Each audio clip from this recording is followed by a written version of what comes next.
Actually, I've been thinking a lot lately about love, and it's kind of a funny thing, isn't it? And we get, I guess, in summary, I'm just so thinking about how we're so influenced by Hollywood.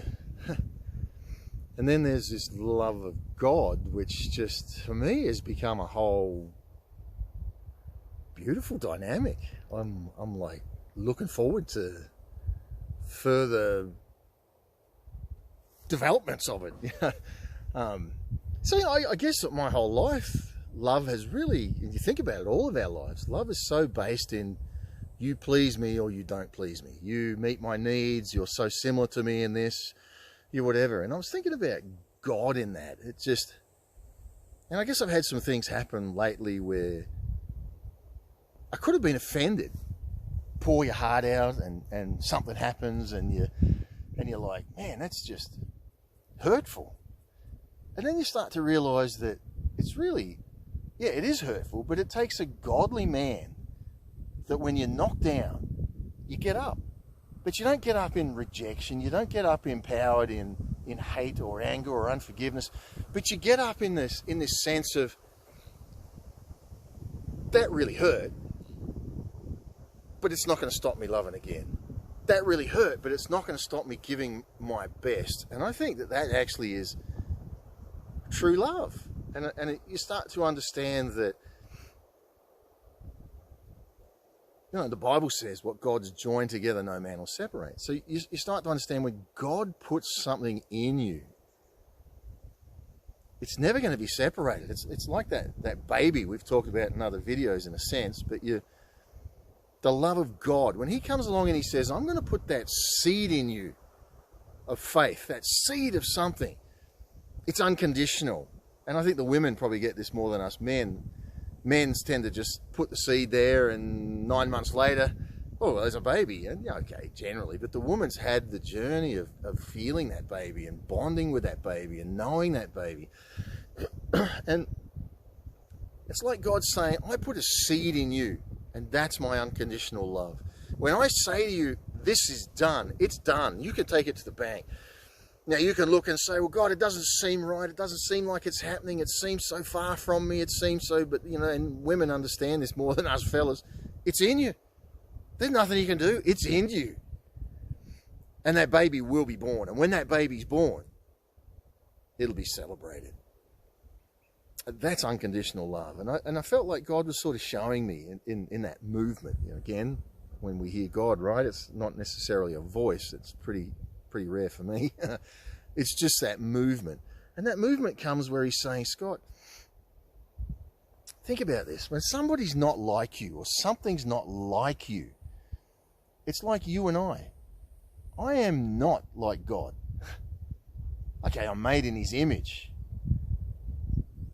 I don't know that that's a natural image. I think that image is a spiritual, maybe, image. I'm sure there's some natural in there too, but we've got a pretty diverse planet. Not everybody looks like me or you, right? So there's more to it. But think about this.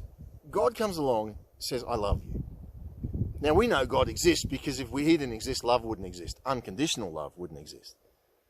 Love that says it doesn't matter what you're doing, it doesn't matter what you've done, it doesn't matter what you're going to do. I love you.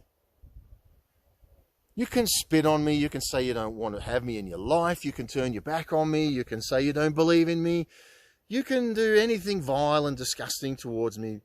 It doesn't influence love. And I've hit that for the first time in my life. Where God puts a seed in you and says, this is what I want. Now, think about it. When Jesus did that, he died for us in that love. He said, I'm going to die for you. You don't even care that I'm dying for you. You don't even register that I love you or care. But I'm doing it for you anyway. Then he comes along and he says, you know, maybe at some point we go like, oh, maybe this God there's a little bit more to him than I ever thought. And it doesn't change the love. He doesn't love you anymore. He doesn't love you any less. If you're doing filth, if you're ashamed of who you are, if you've done things that you think God doesn't love or like, or he wouldn't like me because I'm like this. He wouldn't like me because I'm it's irrelevant to God, because there's this love where he comes and says, sorry, the wind blowing my nose.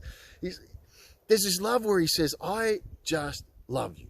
Love just is. It's not influenced on that level. The Hollywood level, well, you know, you told me I was a piece of dirt. You spoke to me and said, get away from my life. It's all irrelevant. Well, it's relevant to the fact that maybe that person's not in fellowship with you, or that thing's not in fellowship with you, but it doesn't change your love. What God's joined together, no man will separate. That's what the Bible says, really. So I'm looking at this and I'm going, God, wow, there's this movement of love that is just in me, and you see love. Now, in the past, when people treated me poorly, or life treated me poorly, it would influence that. I would pull away in rejection, really. I don't want this. I can't handle this. This is like hurting me. But, you know, when you start taking ownership of the junk in your life, like I've said to you, the world is bad, period. That's what the world is. It's going to offend you. It's going to hurt you. It's going to run you over, and it's going to kick you while you're down. And if you want to feel like a victim and go, oh, poor me, well, then you're dead in the water. You're dead before you begin. Somebody said recently to me, Scott, you're a victim, and if ever I've seen a victim, you really deserve to be the victim. But if you live as a victim, you're dead in the water. And that was probably the most life-changing piece of advice that ever hit my life. And I stopped and went, yeah, you know what? I'm free of that. I just love. And as I got free of it, my identity, my feelings, my whatever is not dependent on another. Now, of course, it's nice when somebody treats you good, or says nice to you, or does nice to you, or life treats you well, and life whatever. But when you get to a point you don't need that, you know who you are in God. You know that you are loved. And you know that you are love. All of a sudden, when you're mistreated, you just feel love. It's more of an opportunity for love. So in a relationship, or what potential, somebody treats you poorly. You're this, you're that, I don't want you, I don't need you, I don't want to be near you, you're whatever. Leave me alone. Whatever comes, you can react to that and say, well, who needs you? Well, there's a part of us when it's God's love that comes up in us, where we look and say, you know what? I love you.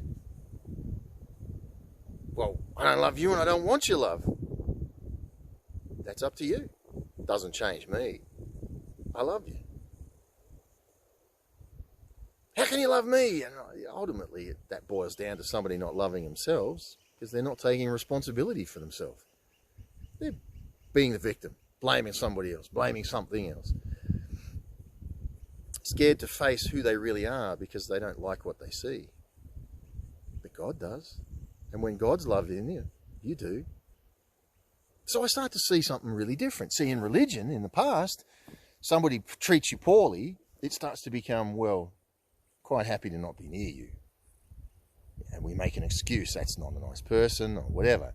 And you blame them. But now, somebody treats poorly, or you look at somebody who's hurting, and it just becomes, I just love you.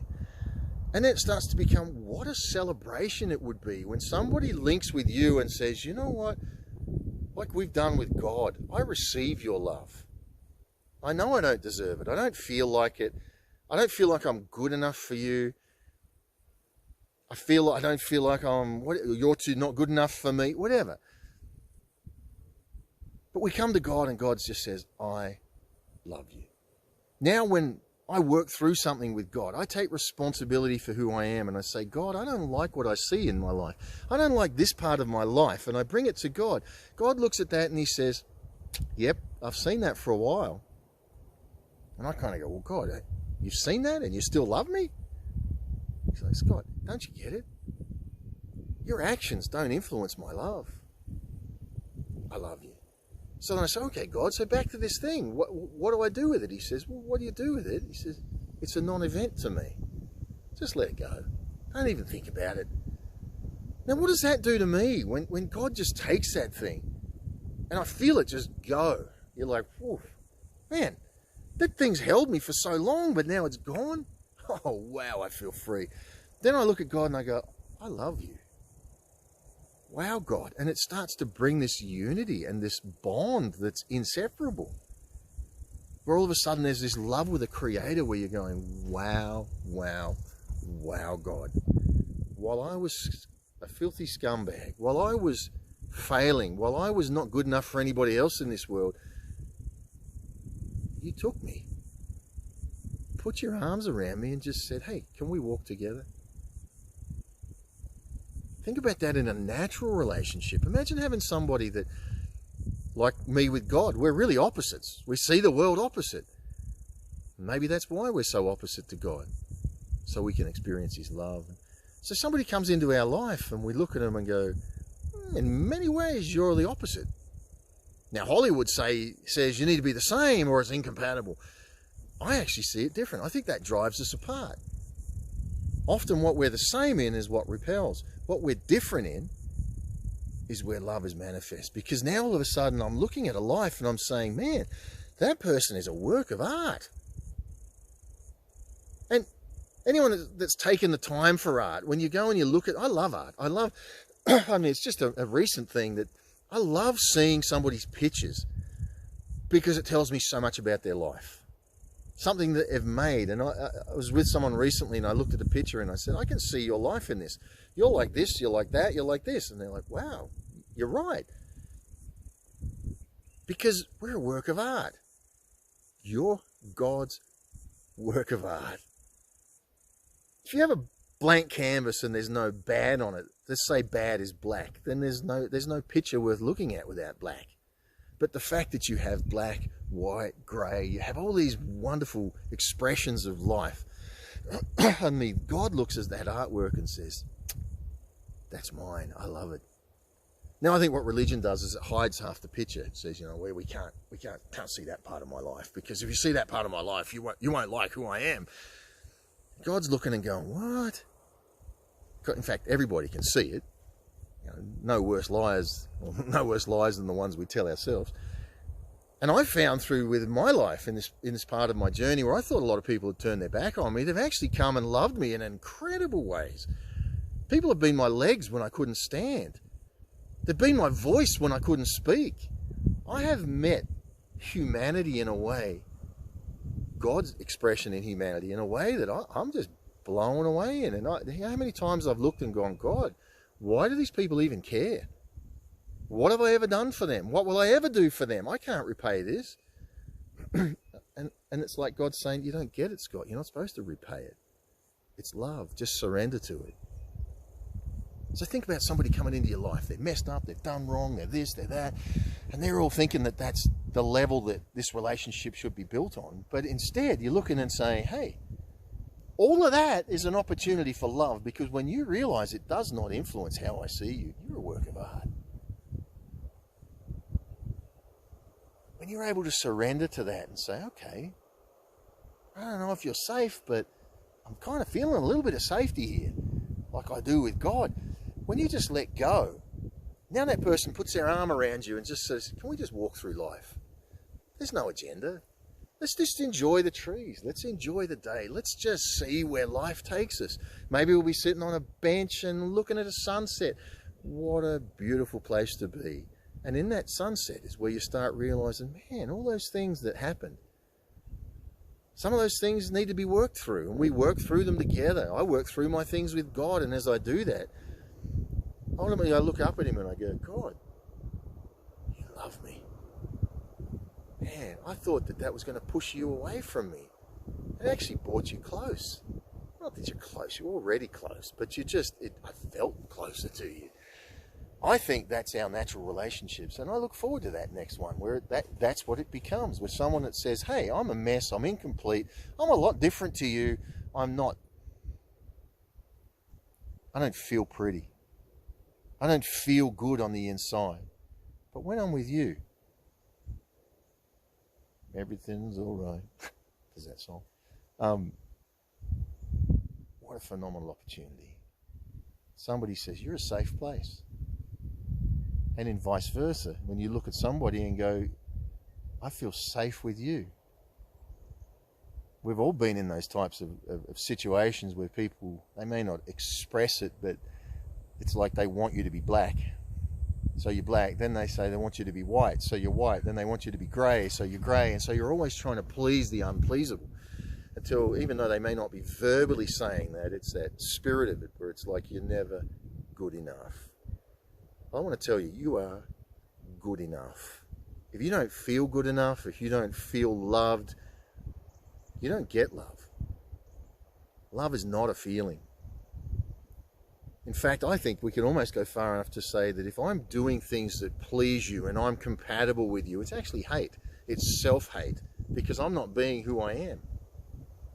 And you're not a safe place, and I'm not a safe place.